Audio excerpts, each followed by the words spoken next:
With one sunny weekend day in Northern Ireland, here's the major landmarks I think you should visit.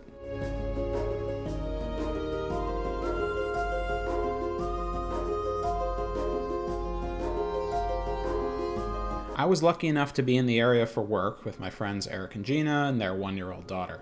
We took a mini road trip along the northern coast of the country up from Belfast. Our first stop was the Dark Hedges, the site of the King's Road scenes in Game of Thrones. This was the super low season, so we mostly had the place to ourselves. It was a little odd, actually. We weren't sure where to go. Make sure you don't accidentally drive down the road itself. This is basically a farm road with some very old and interestingly shaped trees running along it. Other times of the year they might have more leaves, but I think the trunk shapes are the cool part myself. The whole thing just kind of oozes character. And shout out to Eric creating his own drone shot effects, by the way, though he did know I had an actual drone in my backpack.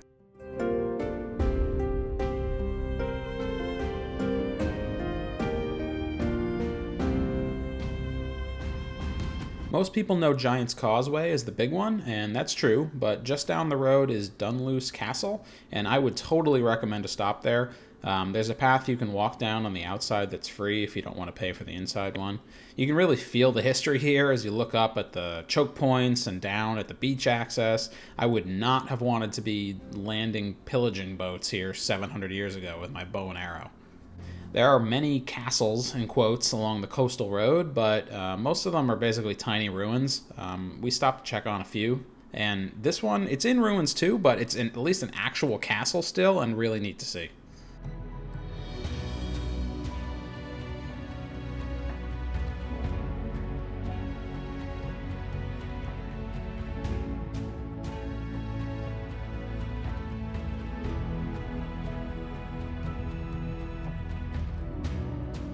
The Giant's Causeway itself is very famous. You've probably seen the hexagonal basalt columns before.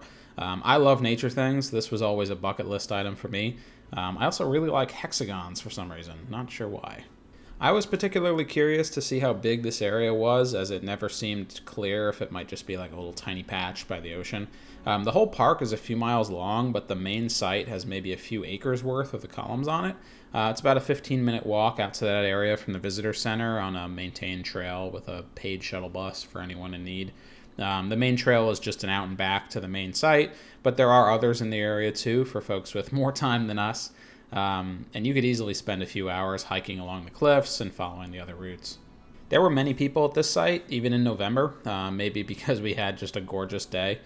Could easily see Scotland and other islands out in the distance, but not so many that we couldn't walk out on our own on the formation. It's pretty dangerous, actually. Very slippery with waves splashing up on the sides. I think all three of us got our feet wet by accident a couple times. You're going to want to pay attention to where you're stepping. Overall, a really unique place to visit.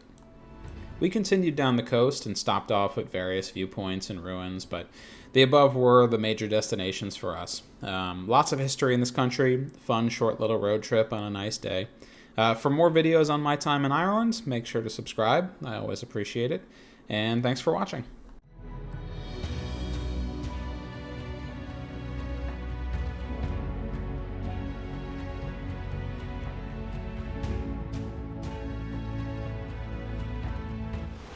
I stepped in a real deep one before. Threw my arm into it. You put your arm in one? How'd you manage that?